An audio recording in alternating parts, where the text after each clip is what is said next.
تو دیکھا دیکھی انہوں نے بھی آخر یہ تسلیم کر لیا کہ جو وہاں کی آفیشیل آبزرویٹری ہے اس سے پوچھ لیں کہ چاند کب زمین سے اوپر ہوا ہے، سمجھے؟ لیکن ایک غلطی کرتے ہیں جس کی وجہ سے عموماً ان کی عید، ان کا رمضان بھی پہلے ہو جاتا ہے اور عید بھی پہلے ہو جاتی ہے، سمجھے؟ وہ ان کی غلطی سے ہے. وہ اس لیے ہے کہ چاند یہ زمین ہے اگر گول، میری آنکھ سے جب اوپر میری آنکھ کے سامنے چاند آئے گا تو دکھائی دینا چاہیے، ٹھیک ہے. لیکن اگر تھوڑا اونچا ہو تو زمین کی فضا، تھوڑا اونچا ہو تو زمین کی فضا اتنی گندی ہوتی ہے کہ چاند نظر آنا چاہیے پھر بھی نہیں آتا. ٹھیک ہے، میں بات کرتا ہوں. تمہیں پتہ ہے نا زمین گول ہے، اگر چاند یہاں ہے اور میری آنکھ نیچے ہو تو نظر نہیں آئے گا. اگر میری آنکھ اونچی ہو اور زمین کی سطح سے چاند اوپر نظر آ رہا ہے تو میں دیکھ سکتا ہوں، ٹھیک ہے نا؟ کہ نہیں سمجھے؟ مجھے پتا چلا. ٹھیک، اوکے، ٹھیک ہے. اب دو باتیں ہیں جو سمجھنی چاہیے آپ لوگوں کو. چاند زمین کی سطح سے اونچا ہو جائے تو پھر بھی ضروری نہیں ہے کہ ننگی آنکھ سے دکھائی دے سکے. اگر فضا صاف بھی ہو تب بھی دکھائی نہیں دے سکتا بعض دفعہ. اس کے لیے سائنسدانوں نے کچھ قوانین بنائے ہیں. وہ کہتے ہیں کہ اگر چاند کو نکلے ہوئے اتنی دیر سے زیادہ ہو جائے تو پھر امکان ہے اس کے دکھائی دینے کا. دوسرے زاویہ بتاتے ہیں کہ جہاں سے آپ دیکھ رہے ہیں اس سے چاند کا زاویہ اتنا ہو یا زیادہ ہو تب وہ دکھائی دے سکتا ہے. کس لیے نہیں دکھائی دے سکتا حالانکہ آمنے سامنے ہے؟ وجہ یہ ہے کہ زمین کی فضا چاہے جتنی مرضی شفاف ہو، اس میں چاند کی شعاعیں لمبا فاصلہ طے کریں تو کچھ مدھم ہوتے ہوتے غائب ہو جاتے ہیں.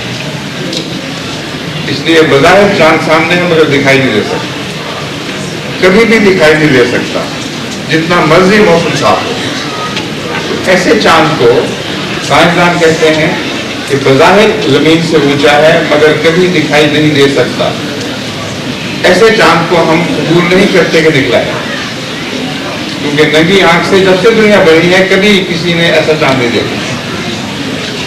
ہم اسی چاند کو نکلا ہوا شمار کرتے ہیں جس کا جو اتنا اوپر آ چکا ہو زمین سے کہ جب اس کی شعاعیں فضا میں داخل ہو تو فضا کو جذب نہ کر سکے اور کچھ نہ کچھ چاند دکھائی ضرور دے. جب سائنسدان کہتے ہیں کہ ایسا چاند اب ظاہر ہوا ہے یا ہوگا، ہم ان کی گواہی قبول کر کے اس کے مطابق اپنا رمضان شروع کرتے ہیں، اس کے مطابق اپنی شروع کرتے ہیں. یہ مولویوں کو اتنا تو پتہ لگ گیا کہ وہ زمین سے اوپر آ گیا. اب یہ نہیں پتہ چلا کہ نظر آ ہی نہیں سکتا اونچا ہونے کے باوجود، اس لیے وہ ایک دن پہلے رمضان شروع کر دیتے ہیں اور ایک دن پہلے عید کر لیتے ہیں. حالانکہ قرآن کریم کی گواہی کے مطابق آنکھ سے دکھائی دے ہی نہیں سکتا. اب ان کو کچھ ہوش آنی چاہیے. اب ان میں دو فرقے بن گئے. انگلستان میں اب ایک ان کا گروہ ہے جو جماعت احمدیہ کی تائید کرے نام لیے بغیر، اور کھلا کہتے ہیں کہ یہ لوگ غلط ہیں. چاند وہی ہے جو نظر آنے کے قابل ہو تو پھر عید ہو. اس لیے رفتہ رفتہ ان کی تربیت ہو رہی ہے.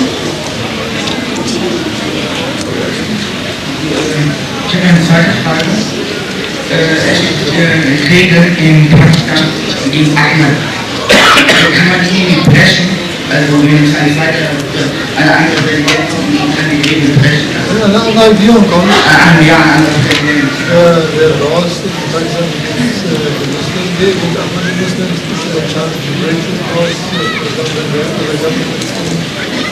No. No government is honest enough to do that.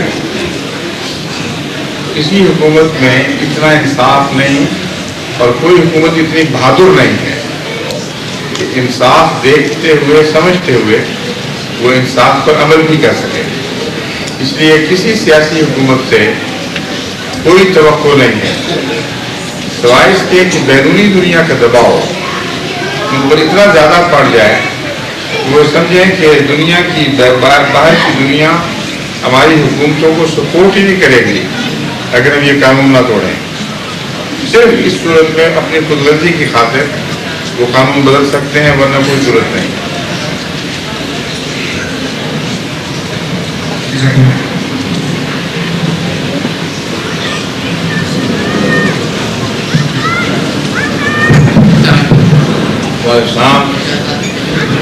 اپنا منہ نیچے کرو. ہاں ابھی آواز والی کیری نہیں ہوئی. مائکرو فون قریب منہ کر کے بات کرو.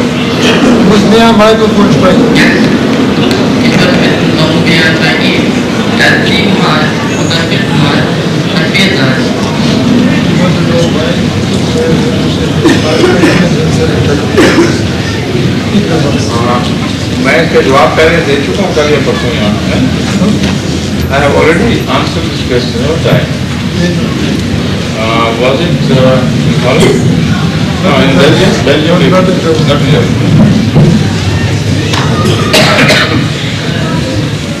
Gibt es in den Hörern? He can understand. You can't understand Urdu. He understands, but he cannot speak. ٹھیک ہے سر. اب سن لو بات. میں تمہارا جواب اردو میں دیتا ہوں, سمجھ لو گے نا. جو عید کی تکبیریں ہیں یہ سیلیبریشن کا مظہر ہے. جب ایک چیز سے خوشی ہو اور دلوں میں حرکت پیدا ہو تو خود بخود دل سے اللہ اکبر کے نعرے نکلتے ہیں.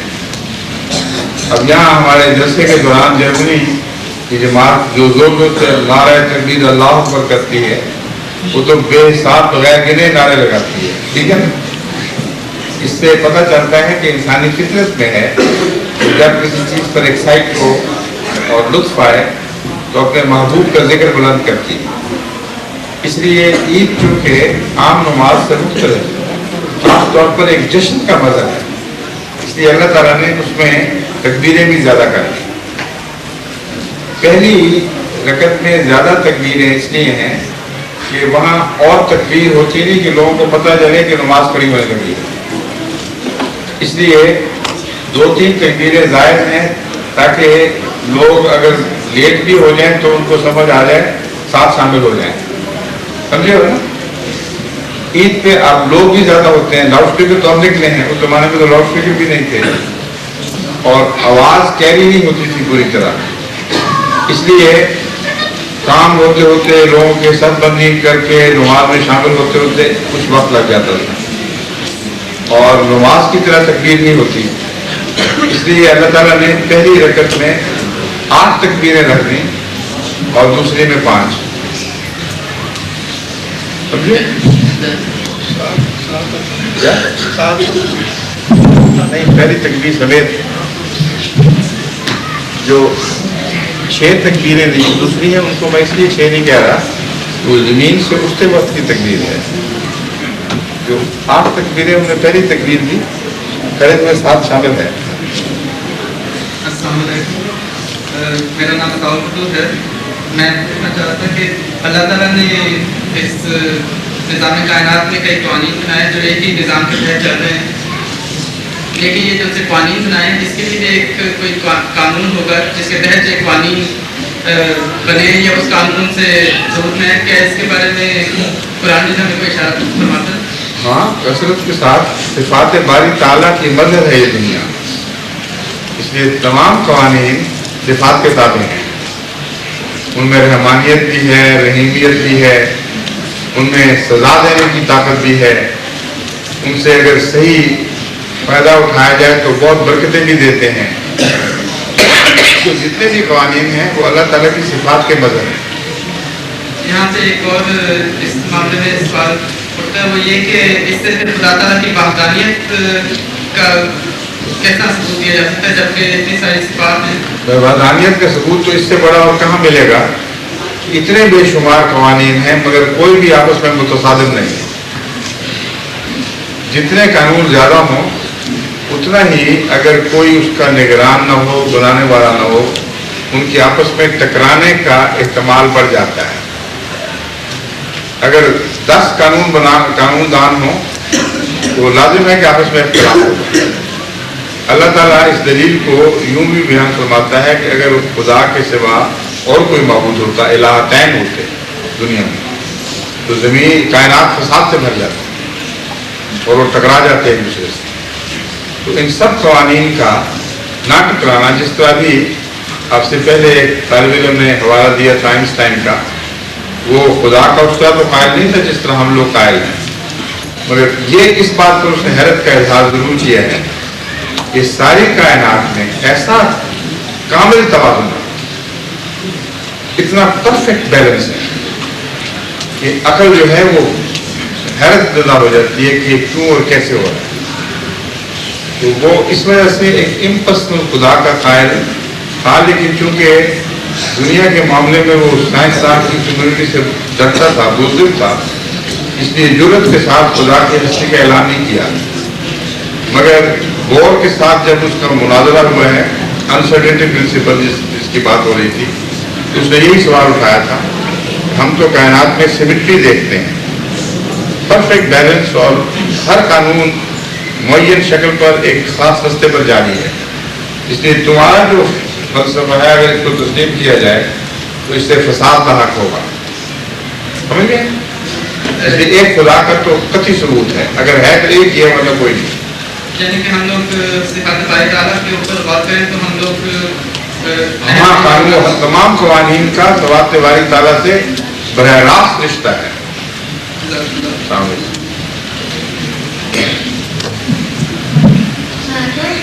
وعلیکم السلام. وہ جو کراٹے والے نہیں، اس کی بھی شکل ملتی ہے. ہاں لوگ سمجھ لائے گا. میں کہہ رہا کراٹے والے ذرا سے بات کریں. ہاں جی بتاؤ. اپنے گھر میں کون سی زبان بولتے ہیں؟ حضرت صلی اللہ علیہ وسلم اپنے گھر اور باہر بھی عربی بولتے تھے. عربی اور میں نے سوال ہے کہ جب نماز پڑھتے ہیں تو عربی میں پڑھتے ہیں نا، اور جن لوگوں کو نماز نہیں آتی وہ جرمن میں یا انگلش میں پڑھ سکتے ہیں؟ نہیں، عربی ضروری ہے، کیونکہ عربی میں جو ہم پڑھتے ہیں اللہ تعالیٰ نے سکھایا ہوا ہے. اس لیے ضروری ہے کہ اصل زبان میں پڑھا جائے، اس کا ترجمہ سیکھا جائے. اگر اس کا ترجمہ شروع ہو گیا تو کچھ سے کچھ بات بن کے ساری نمازیں بگڑ جائیں گی. اس لیے بہت ضروری ہے کہ اصل زبان کو سٹک کیا جائے اور اس کا ترجمہ سیکھ کر اس کا مفہوم سمجھ کر وہ الفاظ ادا کیے جائیں. ٹھیک ہے.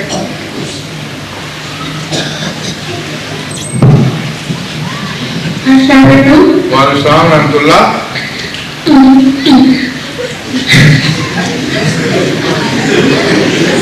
تم تو لگتا ہے جوکر بن کے آئے ہوئے. ہاں بتاؤ.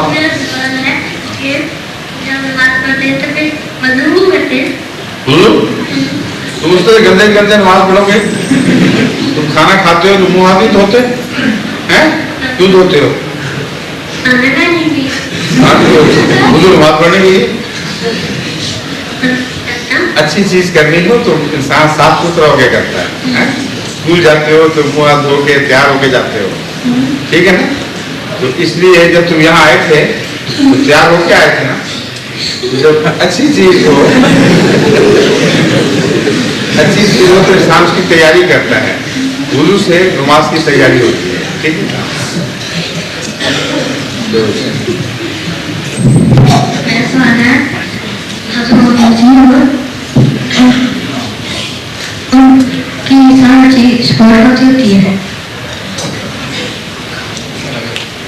دوبارہ بتاؤ.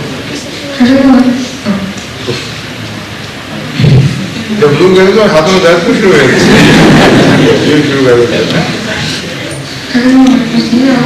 ان کی کام چیز بہت ہوتی ہے.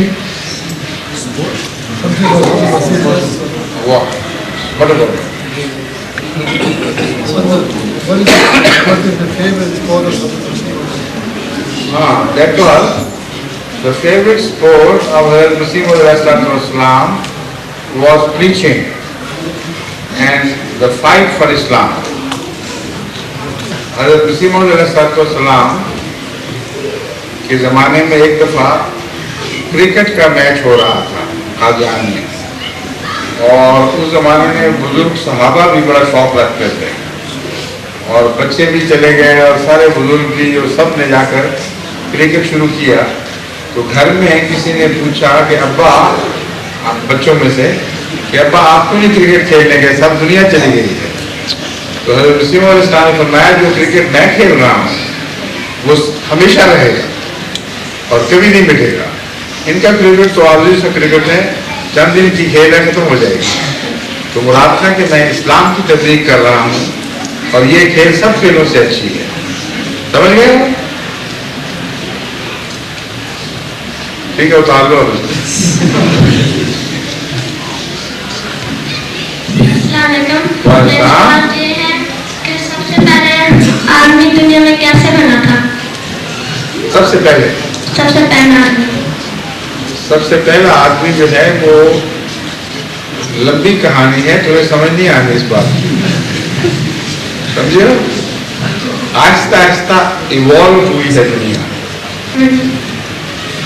خدا نے جو زندگی قائم کی ہے شروع میں، آج سے 4.5 ارب سال پہلے یہ دنیا بنی ہے، 4.5 بلین ایئر پہلے. اور 3.5 ارب سال پہلے اس دنیا میں خدا تعالیٰ نے جن پیدا کیے تھے پہلے. سمجھے؟ اور آگ سے پیدا کیے تھے.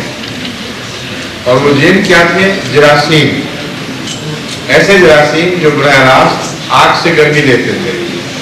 اور پھر لمبے عرصے تک ان کی حکومت رہی اس دنیا میں جنوں کی، جن سے مراد ہے جراثیم. سمجھے؟ اور اس کے بعد ان کی لاشوں نے سمندر میں عفونت پیدا کی. جراثیم نے مر کے، اور کچھ اور بھی کیمیکل ایوالو ہوئے. ان سے پھر تقریباً 1 بلین سال پہلے اس زندگی کے ذروں کا آغاز ہوا جس سے آخر انسان بنا ہے. سمجھے؟ اور رفتہ رفتہ بنا ہے، ایک دم نہیں بنا. آخری دفعہ جب انسان جانوروں سے الگ ہوا ہے تو اس وقت بھی ایک دم انسان نہیں بنا. اس کی 2 شکلیں ہیں، ایک ہے ہومو ایریکٹس اور ایک ہے ہومو سیپین.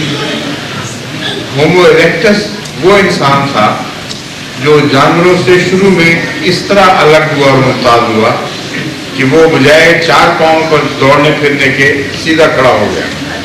اس کی ریڑھ کی ہڈی میں اللہ تعالیٰ نے وہ تبدیلیاں پیدا کر دی کہ جس کے نتیجے میں اس کا نہیں تھا بلکہ سیدھا چلنے لگا.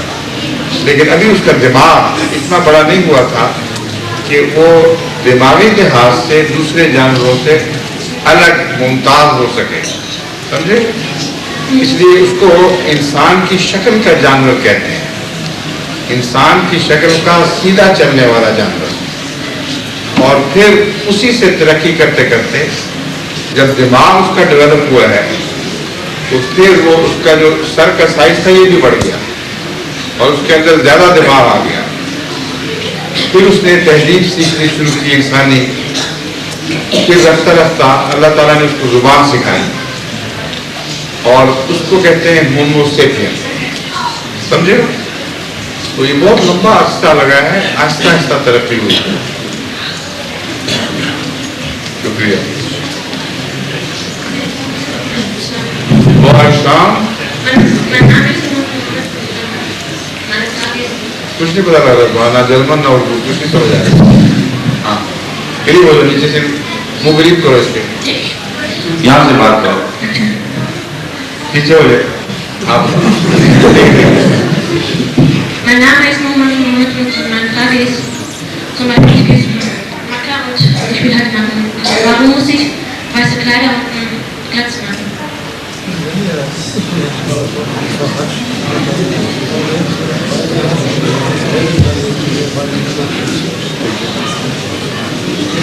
وائٹ کلوتھ جو ہے بغیر سلے وہ اس بات کی علامت ہے کہ تم دنیا میں خدا کی خاطر ایک قسم کی موت قبول کر رہے ہو اور توبہ کر رہے ہو کہ آئندہ گناہ نہیں کرو گے. کیونکہ سفید